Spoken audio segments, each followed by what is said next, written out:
Hello दोस्तों। Hunger, hardship and popular revolt, भूख, कठिनाई और लोकप्रिय विद्रोह। The 1830s were years of great economic hardship in Europe. 1830 के जो साल थे वो बहुत महान या बहुत अधिक आर्थिक कठिनाई का के साल थे यूरोप में।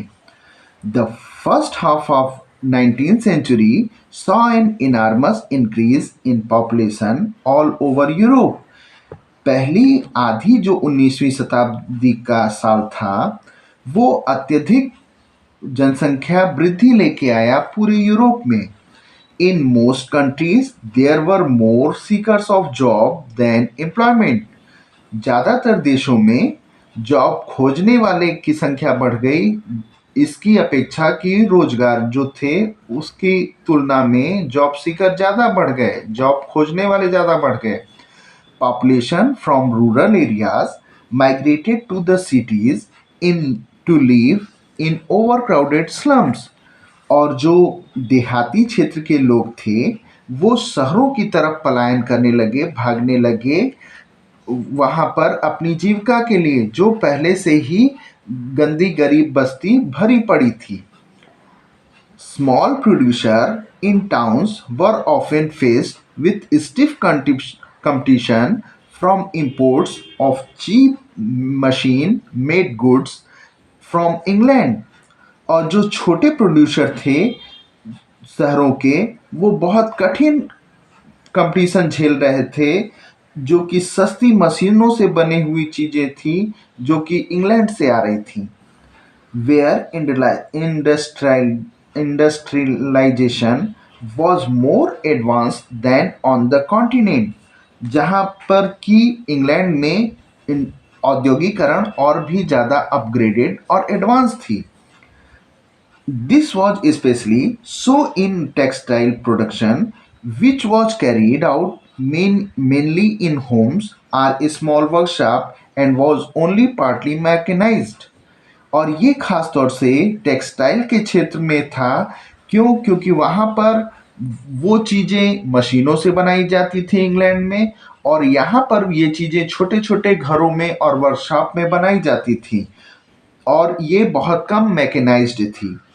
In those regions of Europe where the aristocracy still enjoyed power, peasants struggled under a burden of feudal dues and obligation.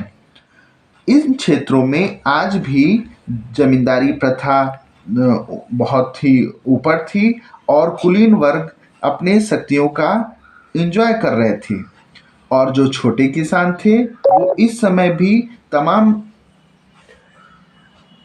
तमाम जमींदारी के कर्जों में डूबे हुए थे और उनकी आज्ञा का पालन कर रहे थे। The rise of food prices और a year of bad harvest led to widespread populism in town and country.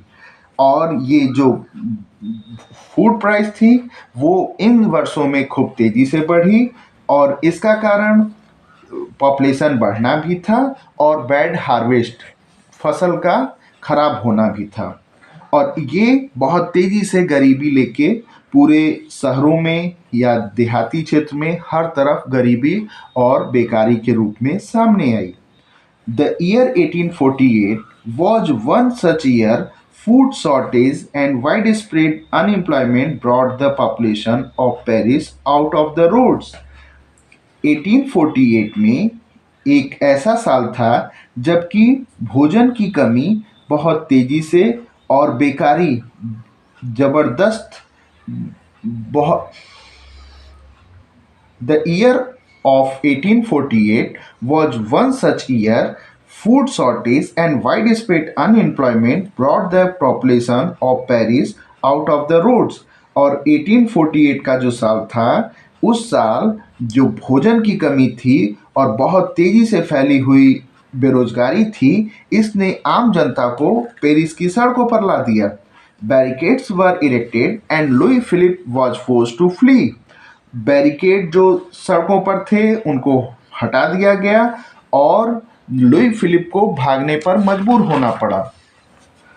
A national assembly proclaimed a republic granted suffrage to all adult males above 21 and guaranteed the right to work. National workshop to provide unemployment were set up। और राष्ट्रीय जो सभा थी उसने एक गणराज्य के रूप में माना इसे, और उसने सभी जो कि 21 वर्ष के थे और पुरुष थे उन सभी पुरुषों को मत देने का अधिकार दिया और उन्हें काम का रोजगार का भी अधिकार दिया।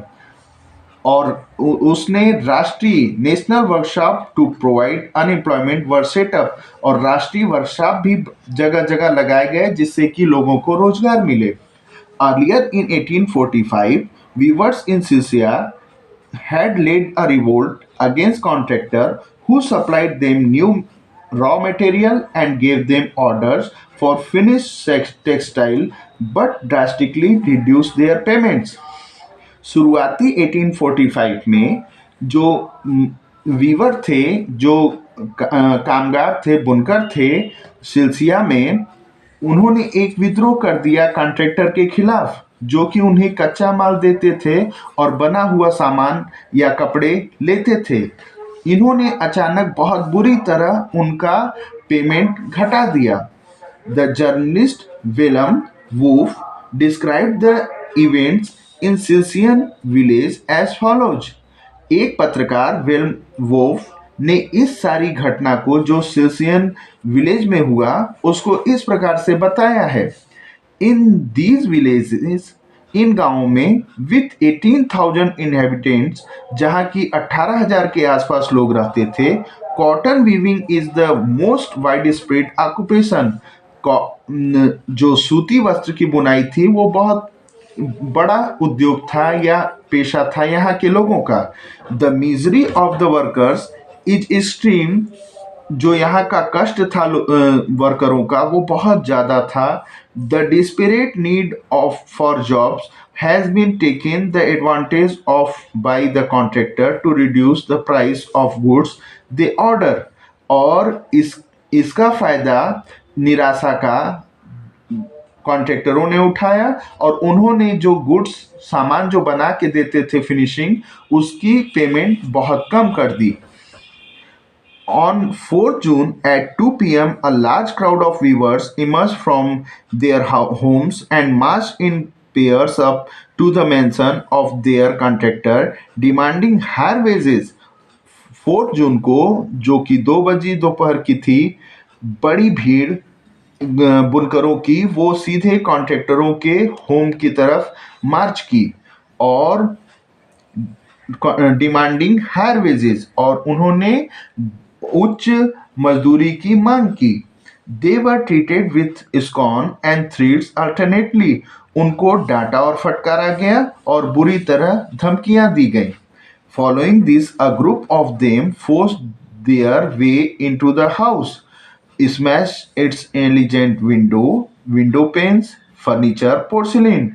तो एक उसमें ग्रुप उनके घरों में घुस गया और उनके खिड़की के शीशों को तोड़ दिया, उनके फर्नीचर तोड़ दिया और उनके पोर्सिलेन के बर्तन वगैरह को भी नुकसान पहुंचाया। Another group broke into the storehouse and plundered it of supply of cloth which they tore to shred।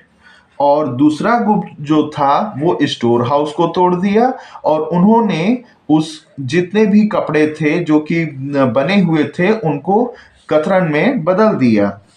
The contractor fled with his family to a neighbouring village. और जो कॉन्ट्रैक्टर थे वो पास के गांव में भाग गए, which however refuse to shelter such a person. लेकिन वो जो गांव वाले थे उन लोगों ने इन लोगों को शरण देने से मना कर दिया। He returned 24 hours later having requisitioned the army। जब ये लोग फिर वापस लौटे 24 घंटे बाद, जबकि आर्मी ने इसमें दखल दिया। In the exchange that followed 11 weavers were shot। और इसके बदले 11 बुनकर जान से मार दिए गए। Thank you.